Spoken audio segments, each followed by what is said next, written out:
Hello, welcome to this video lecture of physics. We are reading vectors.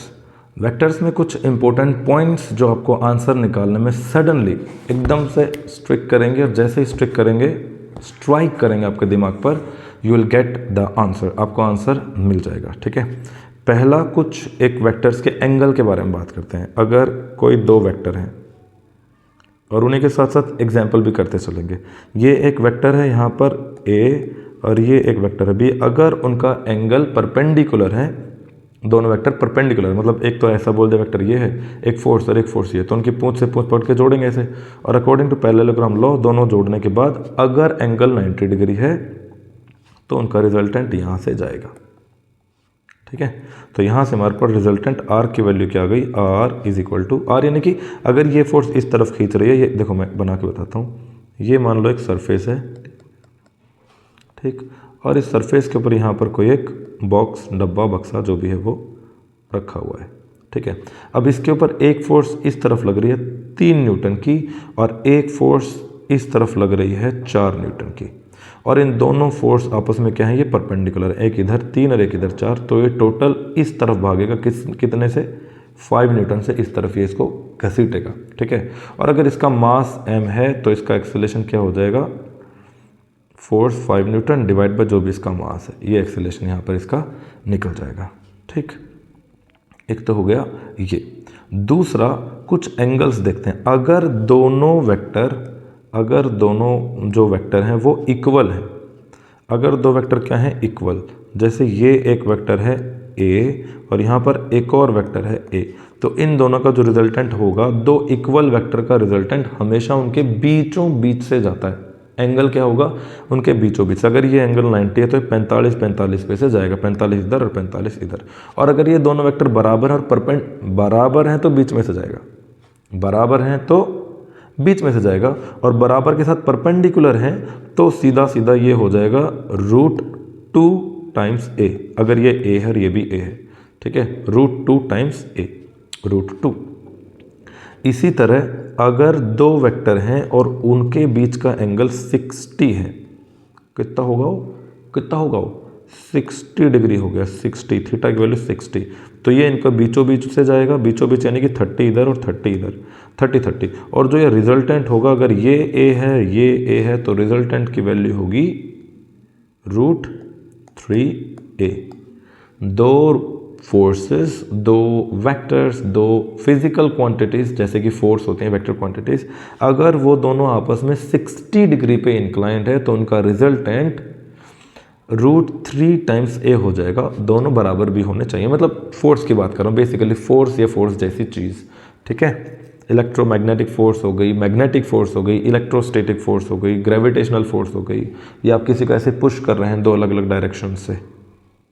ठीक, यहाँ पर एक फोर्स इधर, एक फोर्स इधर, तो इनके बीच का एंगल कितना हो गया, पूंछ से पूंछ जोड़ने का है, पूंछ से पूंछ 60 हो गया, तो यहाँ इनका जो ये आएगा, ये अगर A है और ये भी A है तो ये हो गया √3A। ठीक, अभी मैं अगर आपसे जनरली एक क्वेश्चन पूछूं कि ये एक फोर्स है और यहाँ पर ये एक फोर्स है, इनके बीच में ये दोनों बराबर है, ये दोनों बराबर, ये एंगल है 60 डिग्री, ये भी A है और ये भी A है, तो जो रिजल्टेंट होगा उसकी वैल्यू क्या होगी, आप तुरंत बता दोगे मेरे हिसाब से √3 टाइम्स A होगी, और ये हो जाएगा आंसर गलत, क्योंकि आप देखो यहाँ पर ध्यान से, ये इसकी पूंछ और इसका हेड जुड़ा हुआ है, इसका तो हेड है इधर वाली का और इधर वाली का पूंछ है, तो ये गलत हो गया। मैंने क्या बोला कि दोनों का पूंछ जुड़ा होना चाहिए, ये पूंछ और ये पूंछ, और तब जब ये यहाँ पर बराबर होंगे ना, ये अगर बराबर होंगे A और इधर A, तो ये इसका एंगल आ जाएगा यहाँ पर 30, और ये पूरा 60 हो गया, और तब इसका आंसर होगा √3 टाइम्स A। ठीक है, पूंछ और सिर लगे हुए हैं तब नहीं, अगर पूंछ और सिर लगे हुए हैं तब क्या होगा, ये इसका सिर और ये इसकी पूंछ, दोनों की वैल्यू A, मैग्नीट्यूड A और इसका भी A, तो एक्चुअली आप इनको पूंछ से पूंछ जोड़ोगे तो इसको आप शिफ्ट करोगे, यहाँ यहाँ घसीट के लाओगे इसको इधर, और अब इन दोनों के बीच का एंगल हो गया, ये 60 था तो ये एंगल हो गया 120, और 120 एंगल की वजह से इन दोनों को जब आप ऐसे करके जोड़ोगे तो ये इक्विलैटरल ट्रायंगल बना देंगे दो, यानी कि ये ए है, ये ए है, तो ये इक्विलेटरल, एक तो ये ट्रायंगल इक्विलेटरल हो गया और एक ये ट्रायंगल इक्विलेटरल हो गया। यानी कि जो ये रिजल्टेंट आएगा ये भी क्या आएगा, ए। जब दो इक्वल वेक्टर्स के बीच में एंगल 120 होगा तो उनका रिजल्टेंट ए ही होगा। ठीक है, तो ये बेसिक 2-3 एंगल थे, उनका हो गया। और एक पैरेललोग्राम लॉ क्या होती है, पैरेललोग्राम लॉ देखो देखते हैं, थोड़ा सा बनाते हैं, खेलते हैं थोड़ा।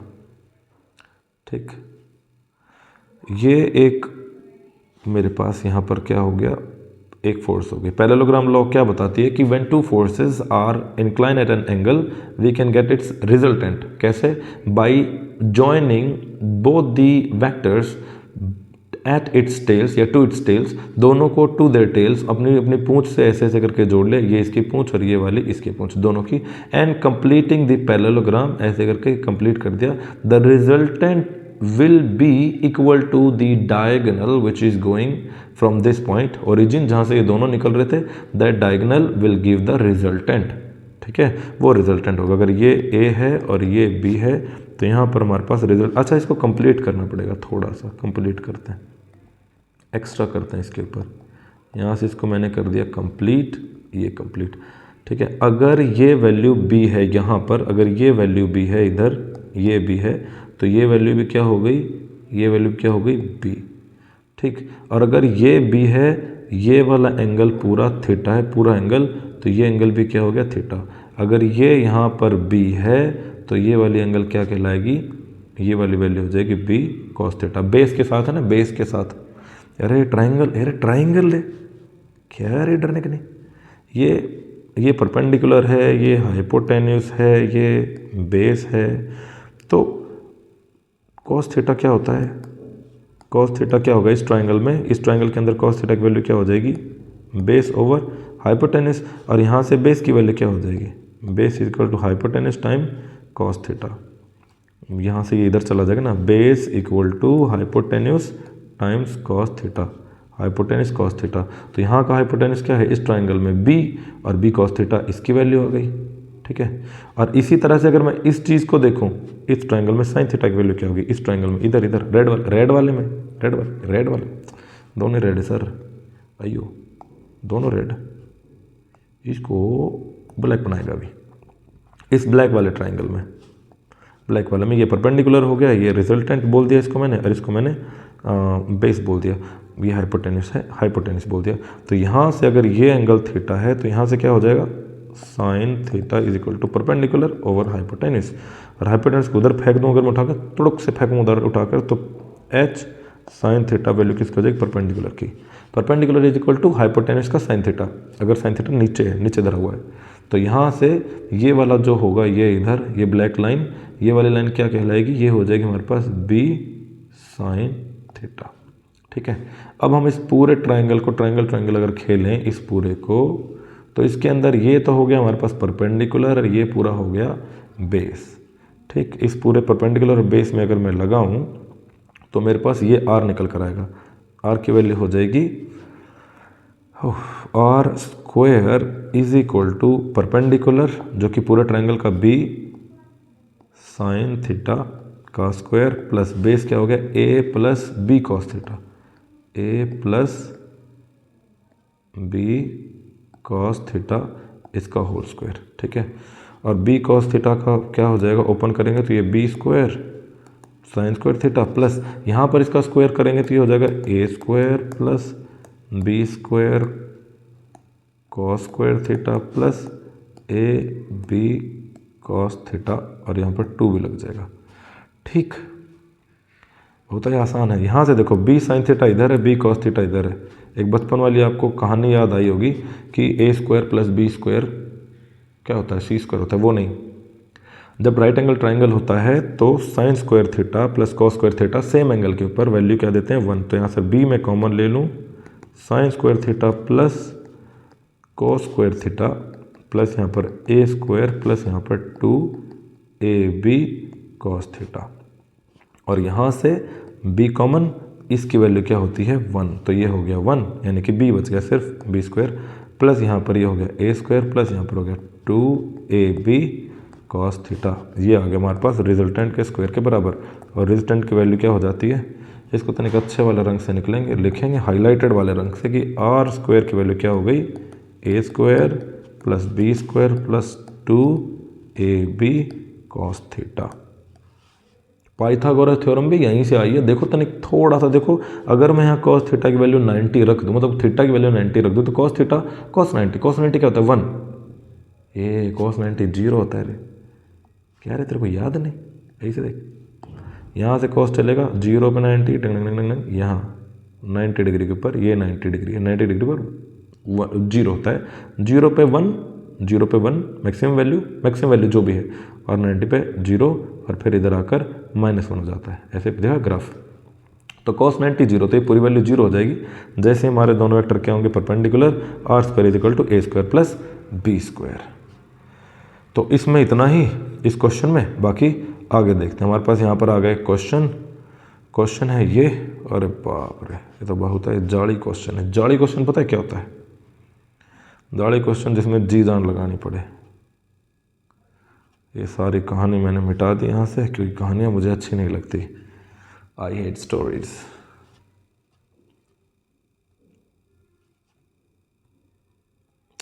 The sum of magnitudes of two forces acting at a point is 16। दो फोर्सेस हैं वो ऐसे कहीं एक्ट कर रही हैं, उन फोर्सेस का सम बोल रहा है कि 16 है।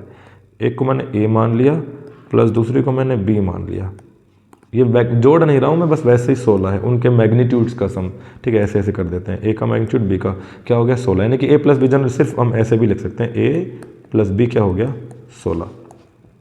और उनके रिजल्टेंट्स का मैग्नीट्यूड क्या है 8√3 है। उनके रिजल्टेंट्स का मैग्नीट्यूड 8√3 है। और इनको फोर्स में पता क्या बोलता है कि ये इस टाइप से हैं, ऐसे हैं। ये एक हो गया और ये छोटा वाला हो गया, और इन दोनों को जब हम जोड़ेंगे तब ये कुछ ऐसे बन के आएगा, यहाँ से 90 डिग्री, ये हो गया 90 डिग्री। ये रिजल्टेंट बनकर आ रहा है कि जो रिजल्टेंट है हमारा वो कितना है 8√3, और ये जो 8√3 है ये छोटे वाले वेक्टर के परपेंडिकुलर है।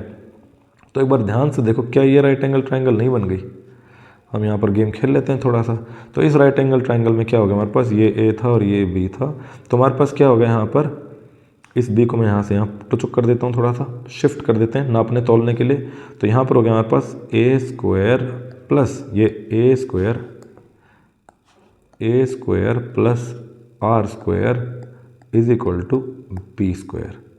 ए square plus R square is equal to B square, और यहाँ से आर स्क्वायर की वैल्यू क्या निकल कर आई B square minus A square. R square की वैल्यू क्या हो गई 8√3। 8√3 का मल्टीप्लाई क्या हो जाएगा 8 इंटू 8√3 का हो गया 3, √3 का स्क्वायर क्या हो गया 3 इज इक्वल टू बी। अच्छा A square minus B square, A square minus B square क्या होता है A plus B into A minus B, है ना। तो ये B square minus A square को क्या लिख सकते हैं B plus A into B minus A. Okay, तो ये होगा 8 8 and 3, 8 into 8 into 3 is equal to A plus B. देखो ए प्लस बी दिया था ना 16, 16 है, जोड़ है 16, तो वो हो गया 16, और इनकी घटा क्या हो गई बी माइनस ए। तो ये 16 आ गया नीचे, इसको यहाँ से मैंने गायब कर दिया, और ये 16 से हो गया भाई 16 16 16 16 16, ये 64 था ना, ये 8 इंटू 8 64, तो 16 से हो गया 16 चौके 64। तो b माइनस ए की वैल्यू आ गई हमारे पास 4 तिया 12, एंड b प्लस ए की वैल्यू आ गई हमारे पास 16। और इन दोनों को जोड़ घटा करेंगे तो क्या मिलेगा, इससे वो घटा देते हैं, इसमें से ये घट गया और ये जुड़ गया, तो ये बच गया हमारे पास 4। 2b की वैल्यू 4, b की वैल्यू 2, b की वैल्यू 2 आ गई। तो एक हमारे पास 2 आ जाएगा और दूसरा हमारे पास 16 आ जाएगा, 16 और 2 से। ठीक है, एक 14 और 2, ये 14 और ये 2, नहीं, ये 14 और ये 2, ये 2 और ये 14, 14 और 2 16, 14 में से 2 गए तो b से b कट गया, 2a 2, यहाँ पर देखो डायग्राम में भी ये वाला a, ये तो आ गया 2 और ये आ गया 14, तो 14 और 2, 2 और 14। ठीक है, नेक्स्ट चलते हैं कहानी में। एक इसमें एक वर्ड आता है south of east, east of south. देखो अगर ये मैं ऐसे करके बनाऊं नॉर्थ ईस्ट वेस्ट, और साउथ की पूंछ थोड़ी छोटी हो गई साउथ, तो अगर यहाँ मैं अगर ऐसे ये बनाऊँ, ये कुछ मैंने मान लिया 30 डिग्री है, 30 डिग्री, तो ये क्या है 30 डिग्री नॉर्थ में, 30 degree north of east, east के नॉर्थ तरफ, ईस्ट के नॉर्थ की तरफ है ये, ईस्ट के नॉर्थ की तरफ, ठीक है, 30 डिग्री नॉर्थ ऑफ ईस्ट, ठीक है, ये बात समझ में आ जाएगी। बाकी तो बहुत आसान ही है ये। यहाँ पर क्या है, a proton is in a cyclotron changes its velocity from 30 kilometre north. Cyclotron में एक इलेक्ट्रॉन, ये प्रोटॉन घूम रहा है एक साइक्लोट्रॉन के अंदर। साइक्लोट्रॉन क्या होता है, गोल गोल सा पहिया होता है, गोल सा, बहुत भयंकर, बहुत बड़ा मैग्नेटिक फील्ड्स लगे होते हैं, उसमें जो प्रोटॉन इलेक्ट्रॉन सब एटॉमिक पार्टिकल्स जो होते हैं ना, उनको गोल गोल गोल गोल घुमाया जाता है, डिंग डिंग डिंग डिंग डिंग डिंग। फिर उसका एक बार ढक्कन खोलते हैं, एक बार से बटन दबाते हैं और वो उसमें से धड़ाम से निकलता है, तो वो निकल के वो एक दूसरे की टक्कर कराते हैं, पता नहीं क्यों कराते हैं, क्या मज़ा आता है इनको लोगों को लड़वाने में, टक्कर करवाने में। शायद प्रोटॉन की और डिटेल स्टडी करने के लिए ऐसा करते हैं कि उसमें कितनी एनर्जी आ गई, और अगर प्रोटॉन टूटे, एटम टूटा तो उसमें से इलेक्ट्रॉन, प्रोटॉन, न्यूट्रॉन निकला, प्रोटॉन टूटेगा तो उसमें से क्या निकलेंगे, कमेंट बॉक्स में लिखना, कमेंट बॉक्स में कि क्या निकलता है इसके अंदर से। तो ये 30 किलोमीटर पर सेकेंड नॉर्थ में चल रहा था, और कुछ 20 सेकंड के बाद क्या हो जाता है, वो 40 kilometre per second, 40 kilometre per second किधर हो जाता है, ईस्ट में। पहले नॉर्थ में था, वो ईस्ट में हो गया, ईस्ट में। अब क्वेश्चन ये है कि एवरेज एक्सेलरेशन बताओ, इस 20 सेकंड में एवरेज एक्सेलरेशन क्या होगा। तो पहले तो ये इस तरफ था, बाद में जब चेंज होगा तो इनिशियल वेलोसिटी इसकी ऊपर की तरफ है, और इनिशियल ये है u, और ये हो गई v, ये हो गया हमारे पास u, और ये हो गया हमारे पास v। और हमें पता है एक्सेलरेशन क्या होता है, v minus you divide by T होता है एवरेज में, delta v minus delta T. Delta T की वैल्यू 20 दे रखी है, एंड v माइनस टी करेंगे, वेक्टर में v माइनस टी करेंगे तो v इधर है, और माइनस का मतलब क्या होता है, सिर्फ हमने डायरेक्शन उल्टा करके चिपकाना है, तो जो ऊपर की तरफ था उसको हम नीचे की तरफ बोल देंगे। और अब ये हो गया हमारा -30, ऊपर की तरफ देखो तो नीचे वाला -30 कहलाता है, ठीक है, तो ये हो गया -30, ठीक है। और अब इस -30 को और इसमें एक्चुअली जोड़ना ही है, घटाना नहीं है, जोड़ना है, और इन दोनों का रिजल्टेंट यहाँ आ जाएगा। और हमें पता है ये 3 है और ये 4 है, 3 और 4 का, 3 और 4 का, ये 3 और ये 4, 3 और 4 का जोड़ क्या होता है वेक्टर में, 5, पाइथागोरस ट्रिपलेट, 3 का स्क्वायर 9 प्लस 4 का स्क्वायर 16 इज इक्वल टू 5 का square 25, Pythagoras theorem proved, hence proved. तो ये तो हो गया हमारे पास 5 यानी कि 50 किलोमीटर पर सेकेंड हमारे पास इस तरफ डायरेक्शन में आ गया। अब क्वेश्चन ये है कि फोर्स बताओ, एक्सेलरेशन बताओ, what is the average acceleration during this time. 20 change in velocity कितनी होगी 50, इसको 20 से डिवाइड करेंगे इस हिसाब से, और 2 से 2 कट के हो गया 2.5, 2.5 आंसर देखो भाई, 2. सारे 2.5 है आइला। तो यहाँ पर आपको एक आंसर रटा होगा आपने पहले बचपन में, ये राइट एंगल ट्रायंगल में, कि अगर ये 3 है, ये 4 है और ये 5 है, तो 3 के सामने जो एंगल होता है वो होता है 37 डिग्री, 37 डिग्री, 3 के सामने 37 डिग्री, 4 के सामने 53 डिग्री। तो ये 37 डिग्री ईस्ट के साउथ में है, साउथ ऑफ ईस्ट, इसका आंसर आ गया B, 2.5 kilometre per second square at 37 degree south of east. Okay, आगे दौड़ते हैं। What is the angle between P and resultant of P plus Q and P minus Q.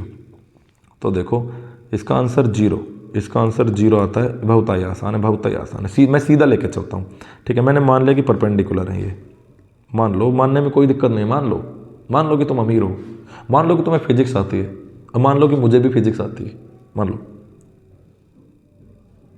अरे मान लो क्या जाता है। तो ये अगर P है, ये अगर Q है, तो इधर मैंने जोड़ दिया, ये क्या हो गया P प्लस Q का रिजल्टेंट, P प्लस Q का। और अगर मैं पीछे की तरफ जाऊँ P माइनस Q, तो P माइनस Q क्या हो जाएगा, नीचे की तरफ माइनस Q हो जाएगा, तो P माइनस Q कहाँ हो जाएगा, यहाँ। अच्छा, P प्लस Q और P माइनस Q दोनों यहाँ पर बराबर हो जाएंगे, क्योंकि P प्लस Q भी मैंने बराबर लिए हैं, परपेंडिकुलर लिए, बराबर ले लिए, ऐसे ही, बाकी आंसर हमेशा सही आएगा, ठीक है। अब ये P प्लस Q है, इसको मैंने मान लिया X, और ये है मेरा P माइनस Q, इसको मैंने मान लिया Y। तो यहाँ पर ये X का और Y का जब मैं रिजल्टेंट निकालूंगा तो देखो ज़रा, ये यहाँ आएगा इधर, ये बिल्कुल इस Q के ऊपर ही जाएगा, ठीक है, अगर मैं इसको Q या P जो भी बोलूँ तो इसके ऊपर, तो यानी कि ये वाला जो वेक्टर है और इन दोनों का जोड़ का और इन दोनों के घटा का जो डायरेक्शन आएगा, जो उनका रिजल्टेंट आएगा, वो अपने पहले वाले वेक्टर के ऊपर से चलेगा। ठीक है, यहाँ पे हमारे पास P दे रखा है Q की बजाय। फिर से देखते हैं, देखो फिर से देखो, ये मैंने ले लिया Q और ये मैंने ले लिया P, ये P और ये Q, इन दोनों का जोड़ कहाँ आ गया, इधर, और इन दोनों की घटा किधर आएगी, ये Q है, तो इन दोनों की घटा किधर आ जाएगी, इधर।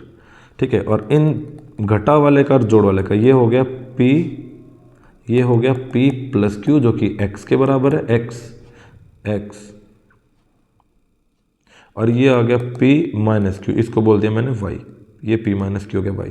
तो ये x का ये जो वैल्यू आ रही है ना यहाँ पर, ये आ रहा है x प्लस y वेक्टर का रिजल्टेंट। तो ये जो x प्लस वाई का वेक्टर, इसका मैंने रिजल्टेंट r बोले, तो ये जो r आया है ये p के ऊपर ही होता हुआ जाएगा हमेशा, चाहे आप इन दोनों को बराबर लो, चाहे छोटा लो, चाहे बड़ा लो।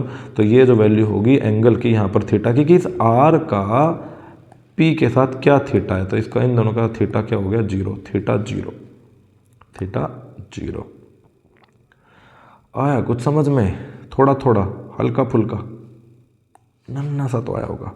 The resultant of two forces at right angle is 5 and when the angle between them is 120 the resultant is √13। देखो ये बिल्कुल सिंपल है, इसमें कुछ नहीं करना अपने को, मैं सिंपल ऐसे इसको ले सकता हूँ, इनका 5, तो ये क्या आ गया 5, ये क्या आ गया 5, और जब मैं इसको ऐसे करके ऐसे लूँगा तब ये क्या हो जाएगा, जब इन दोनों में क्या है 120 डिग्री, तब इनका रिजल्टेंट कितना हो गया, √13। तो यहाँ पर ये वाला वैल्यू √13 आ जाएगी, क्योंकि ये क्या है, ये मैंने मान लिया 5, अगर ले लो इसको 9 और 4, तो ये जो है 9 और 4 वाले 5 से 3 और 4 से, इसमें हाइड एंड सीक खेलोगे, नहीं हाइड एंड सीक नहीं, क्या होता है hit and try, hide and seek नहीं, hit and trial. Hit and trial मतलब 3 और 4 आप इसमें कर सकते हो। ठीक है, बाकी अगर आपको आंसर चाहिए ही तो इसमें जब ये दोनों परपेंडिकुलर हैं, रिजल्टेंट ऑफ 2 इज 5, रिजल्टेंट दे रखा है 2 का 5 है, एंड व्हेन दे आर 120 तब उनका रिजल्टेंट कितना है, 13 है। The resultant of two forces eight right angle 5 और 120 पे 13। तो वैल्यूज लगा दो भाई, a square plus b square की वैल्यू क्या हो गई 25, परपेंडिकुलर है ना दोनों, तो a स्क्वायर प्लस परपेंडिकुलर यार, ये a और ये b, ये a और ये b, ये हमारा रिजल्टेंट आ गया r जो कि 5 दे रखा है, 5 तो 5 का square 25, a square plus b square क्या आ गया 25, a square plus B square is equal to 25।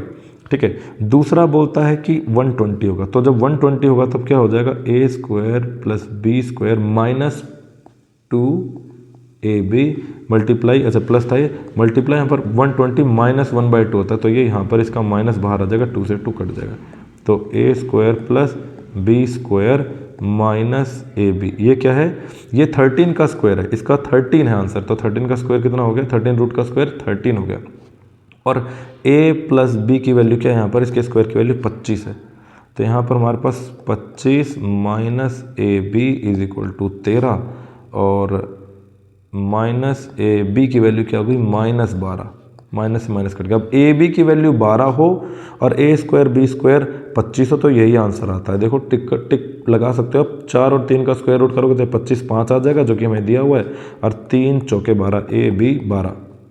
ठीक है, नेक्स्ट खेला खेलते हैं।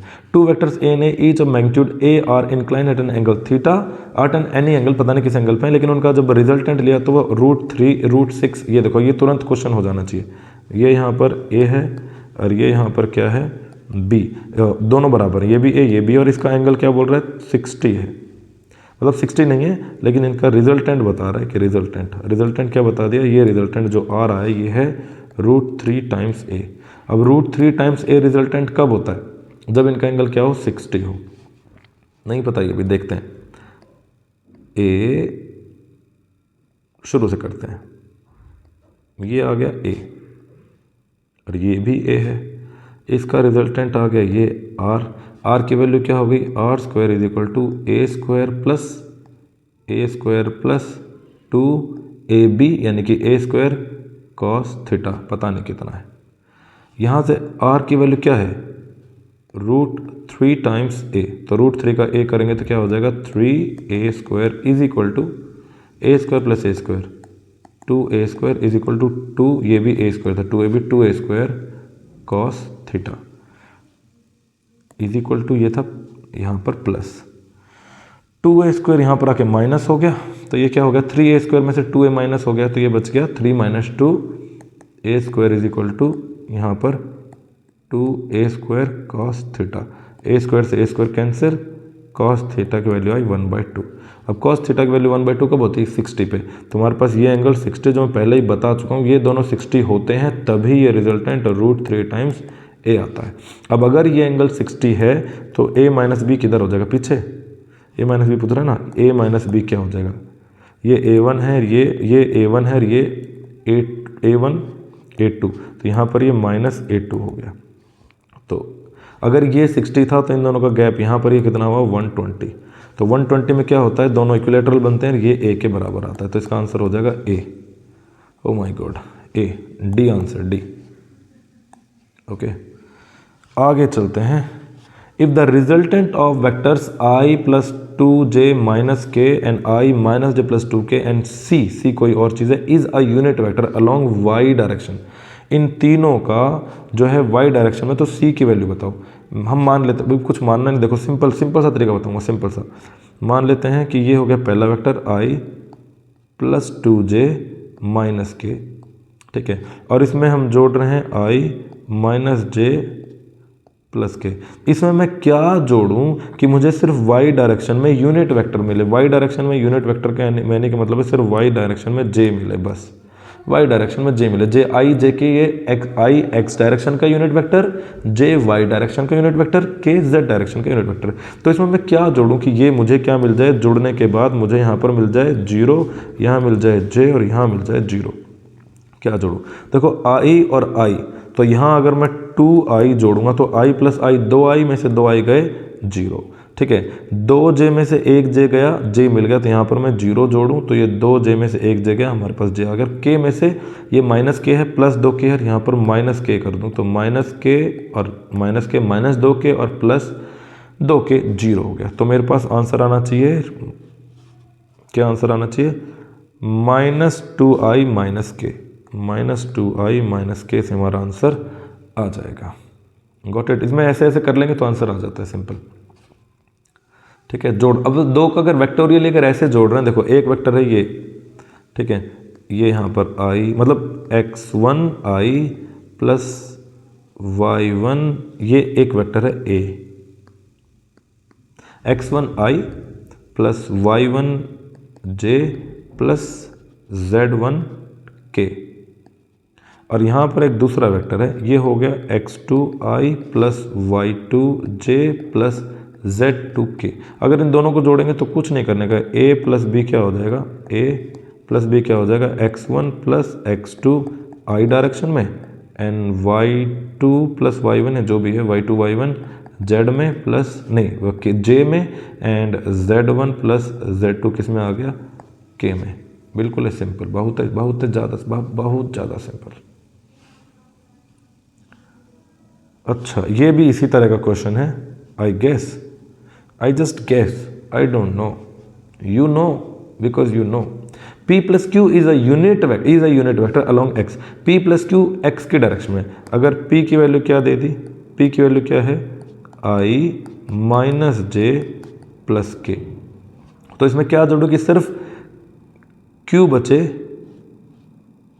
x डायरेक्शन, यानी कि सिर्फ हमारे पास यहाँ पर क्या जुड़ गया कि सिर्फ i बचे यहाँ पर, ठीक है, और इधर भी 0 और इधर भी 0, तो भाई i बचे तो यहाँ पर तो 0 जोड़ देंगे, 0 जोड़ देंगे, 0 जोड़ देंगे जो भी है, और यहाँ पर +j, तो ये कैंसिल हो गया, और -k, ये k कैंसिल हो गया, तो +j - k आ जाएगा, +j - k, ये आंसर i बच गया।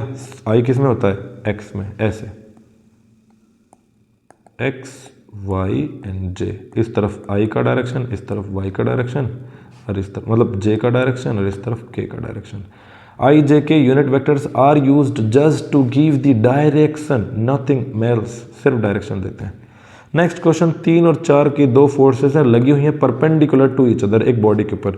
तो ये मैं बहुत ही सुंदर सा टेबल बना दिया मैंने, सरफेस, ये एक सुंदर सा टेबल, आई लव ड्राइंग। इस टेबल के ऊपर यहां पर मैंने लगा दिया एक बॉडी, इधर ऐसे, और इस बॉडी के ऊपर देखो एक फोर्स तो इधर लग रही है 3 न्यूटन की, और एक फोर्स इधर लग रही है 4 न्यूटन की। 3 और 4 दोनों फोर्स, और ये दोनों फोर्सेस क्या है, परपेंडिकुलर टू ईच अदर है। 3 न्यूटन और ये 4 न्यूटन, दोनों एक दूसरे पर परपेंडिकुलर। दोनों परपेंडिकुलर खींचेंगे तो किधर खींचेंगे, इस तरफ खींचेंगे। क्या हो जाएगा इन दोनों का रिजल्टेंट, 3 और 4 का रिजल्टेंट क्या होता है, 5। तो इसका आंसर 5 तो है ही नहीं। फोर्स तो निकल गई, मास कितना है इसका, ये डब्बे का मास 5 किलो है, 5 kg। तो एक्सीलरेशन क्या होता है, एक्सीलरेशन होता है मास पर यूनिट, अरे यार फोर्स क्या होती है, फोर्स होती है मास इंटू एक्सीलरेशन, एक्सीलरेशन क्या हो गया, force per unit mass. Force को मास से डिवाइड कर दो, तो फोर्स हमारे पास 5 थी, मास भी हमारे पास 5 है, 5 से 5 घट गया, 1 मीटर पर सेकेंड स्क्वायर।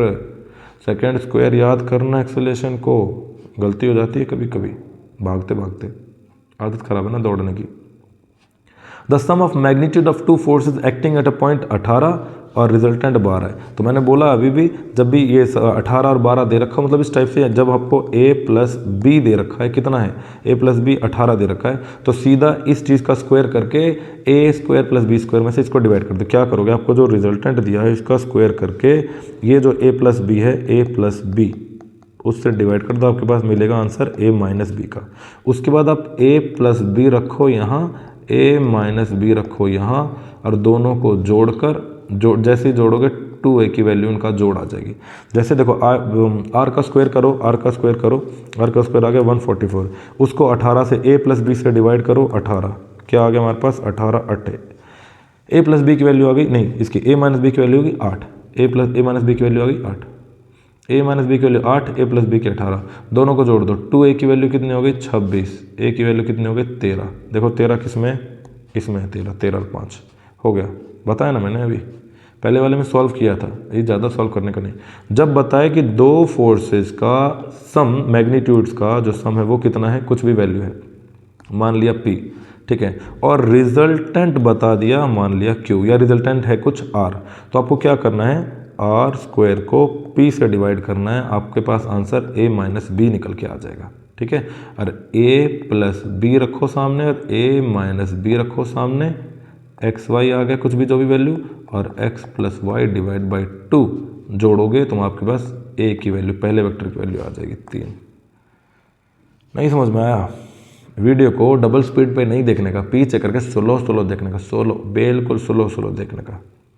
ये मेरे फेवरेट क्वेश्चन, बिकॉज इसमें हम कर रहे हैं डिफरेंशिएशन। क्या होता है डिफरेंशिएशन, ये कोई वैल्यू है एक्स स्क्वायर, अगर मैं इसको एक्स स्क्वायर को डिफरेंशिएट करूं t के रेस्पेक्ट में, तो इसको लिखना पड़ेगा dx बाई डी टी। हम करें मतलब ये फंक्शन है कोई f, इसका फंक्शन, तो मैं अगर df बाई टी एक्स करूँगा, df बाई डी एक्स, इस फंक्शन को, ये फंक्शन x का है तो हम इसको x में उड़ा सकते हैं, तो df बाई डी एक्स क्या हो जाएगा 2x, जो पावर थी वो आगे आ गई, 2x हो गया। ये डिफरेंशिएशन छोटा सा थोड़ा सा आता है मेरे को, कोशिश करी मैंने। आगे कोशिश करते हैं और कि x जो है वो है हमारे पास 3t³, तो यहाँ पर x की डायरेक्शन में डिफरेंशिएशन, यानी कि x की डायरेक्शन में वेलोसिटी, वेलोसिटी क्या होती है, rate of change of position, position x, तो ये हो गया 3 3 9t²। और अगर मैं dx by D T at t equal to 0 निकालूँ तो ये हो जाएगा 0, तो इनिशियल वेलोसिटी इन x क्या हो गई 0, आ गया है y में, तो dy बाई डी टी क्या हो गया 2t² प्लस 8t को हम अगर उड़ाएं यहाँ पर, तो ये क्या हो जाएगा, इसको डिफ्रेंशिएट करें, इसको डिफ्रेंशिएट करें तो क्या हो जाएगा 4t प्लस 8, और यहाँ पर ये वेलोसिटी है y की डायरेक्शन में, vy है यार, vy एट 0 टाइम के ऊपर क्या हो जाएगा ये 8, vy डायरेक्शन में वेलोसिटी क्या आ गई इनिशियल 0, और z डायरेक्शन में क्या है 6t माइनस 5, तो z क्या दे रखा है 6t माइनस 5, तो D Z by D T, Z की डायरेक्शन में वेलोसिटी क्या हो गई वी जेड, ये हो गया वी जेड इक्वल टू 6, और वी जेड अगर मैं टी इक्वल टू 0 पे निकालूँ वी जेड तो वो भी क्या आ जाएगा 6, क्योंकि यहाँ टी नहीं है। ठीक है, तो ये तीनों डायरेक्शन में मैं लिख लेता हूँ ऐसे टेढ़ा मेढ़ा बना के, तीनों डायरेक्शन तीनों के तीनों, ये हो गया x, ये हो गया y और ये हो गया z। x की डायरेक्शन में इनिशियल वेलोसिटी 0 है, y की डायरेक्शन में हमारे पास 8, y की डायरेक्शन में 8, y की डायरेक्शन में, और z की डायरेक्शन में आई 6। और अब पूछ रहा है ये इनिशियल वेलोसिटी क्या होगी, मैग्नीट्यूड क्या होगा, तो 8 का स्क्वायर प्लस 6 का स्क्वायर प्लस x का 0 का स्क्वायर का अंडर रूट, ये हो गया 64, ये हो गया 36, 64, 100 का अंडर रूट। अल्टीमेट हमारे पास वेलोसिटी का मैग्नीट्यूड आता है 10 मीटर पर सेकेंड स्क्वायर, थोड़ी होगा इसमें वेलोसिटी है 10 यूनिट, ओह सिर्फ यूनिट, 9 मीटर, क्योंकि दिया ही नहीं है। ये सबसे आसान क्वेश्चन है, ग्राफ के रूप में दे रखा है। देखो अगर ये देखो ज़रा, इसमें क्या निकालना है, रिजल्टेंट निकालना है, ओ से जो जा रहा है ये, ठीक है, the resultant of system of forces acting at point O के ऊपर निकालो। एक तो फोर्स यहाँ हो गई इस डायरेक्शन में, तो इसका अगर एंगल यहाँ से 30 है तो यहाँ पर एंगल कितना हो गया आपस में, पता नहीं, ये एंगल 60 होगा, ये वाला एंगल कितना बच गया 60, और यहाँ पर अगर पीछे की तरफ अगर ये 60 है तो ये वाला एंगल कितना बच गया 30। ओके, अगर ये 1 न्यूटन है और ये √3 न्यूटन है, तो मैं इसको ए बोल देता हूँ और इसको बी बोल देता हूँ, तो ए प्लस बी का जो हमारे पास रिजल्टेंट आएगा वो कितना हो जाएगा 1 का स्क्वायर प्लस √3 का स्क्वायर का अंडर रूट, क्या हो गया √4 का अंडर रूट, मतलब 4 का अंडर रूट यानी कि 2। तो 2 जो होगी इस डायरेक्शन में आ गई, 2 किस डायरेक्शन में होगी, ऊपर वाले डायरेक्शन में, ठीक है, और नहीं, परपेंडिकुलर है ना, दोनों परपेंडिकुलर है। ये तो गलती हो जाएगी यार, चलो जो भी है ठीक है, ये 2 आ गई।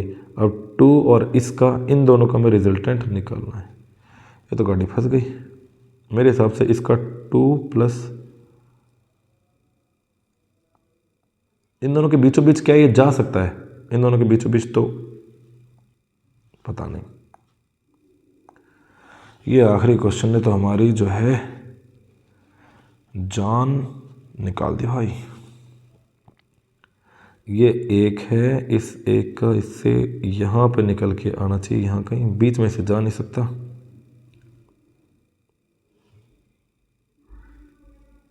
परपेंडिकुलर ये है, एक का स्क्वायर और इसका स्क्वायर कितना हो गया 2 न्यूटन की फोर्स यहाँ से जाएगी तो 2 और 1 3, 0 नहीं हो सकती, तो ये 4 हो नहीं सकती, 2√2 ही आएगा, 2√2 कर दो भाई, 2√2 करके देख सकते हैं। इन दोनों का स्क्वायर, एंगल भी दे नहीं रखा ना यहाँ पर, एक ये भी है, अगर ऐसे निकालने तो 1 और 1 का यहाँ से क्या आ गया एंगल, 1 और 1, अच्छा ओके, ओ गेम बजा रहा इधर, ये 1 है ये 1 है, पहले इन दोनों का निकालते हैं। 1 और 1 का क्या आ गया यहाँ पर, 1 का स्क्वायर प्लस 1 का स्क्वायर यानी कि 2, और 2 का अंडर रूट √2, ओ वाओ, और ये √2 इसके बीचों बीच से जाएगा तो ये एंगल भी कितना हो गया 30, और ये एंगल भी कितना हो गया 30। अब इस √2 और √3 का, ओ माई गॉड, √2 और √3, फिर से देखो ये क्या है 1 और ये भी क्या है 1 और 1 का अंडर रूट कितना, 1 और 1 का रिजल्टेंट क्या हो जाएगा, ये √2 अरे 1 का स्क्वायर प्लस 1 का स्क्वायर का अंडर रूट, 1 + 1 2 का अंडर रूट, तो ये 2 का अंडर रूट आ गई, ये वाली फोर्स कितनी आ गई √2, ये वाली फोर्स क्या आ गई √2, और √2 प्लस √3, और इनके बीच का एंगल भी पता है, ये क्या है 30, क्योंकि ये इनके बीचों बीच से जाता है, सेम होगा, तो भाई यहाँ ये पूरा एंगल 60 था तो ये 30, तो ये वाला 30 प्लस ये वाला 30, 60। अब हमारे पास जो बचा वो एंगल, उसमें हमें √3 है एक, तो √3 का स्क्वायर प्लस उसके बाद √2 है, √2 का स्क्वायर प्लस 2 टाइम्स √3 √2 और 60 cos 60 क्या होता है 1/2, साइन 30 cos 60 बराबर, तो ये 2 से 2 कैंसिल हो गया और इसका अंडर रूट कर देना पूरे का। तो ये हो गया 3 प्लस ये हो गया 2 प्लस 3 2 ज़ा 6 और इसका अंडर रूट। 3 और 2 5 5 रूट 6 का अंडर रूट। बस मेरा आंसर तो अलबेला ही आया है। आपका आंसर क्या आता है आप मुझे बताओ। a का स्क्वायर प्लस b का square plus 2ab cos theta की वैल्यू 1/2, cos 60 की 1/2, 1/2 करेंगे तो 2 से 2 कट जाएगा, रूट से रूट कैंसिल थोड़ी होता है, √6 5√6 अंडर रूट 5√6। यही आंसर है अपना। तो इसमें से मैच नहीं कर रहा, कोशिश करना, अगर आपका आ जाता है तो ठीक है। Thank you very much for watching. ये पार्ट 3 था, अगला पार्ट 2 है ये, फिर पार्ट 3 में मिलते हैं, फिर आगे चलते हैं, वेक्टर खेलते हैं। Thank you very much for watching, share with your friends and enjoy. Thank you very much, have a good time ahead.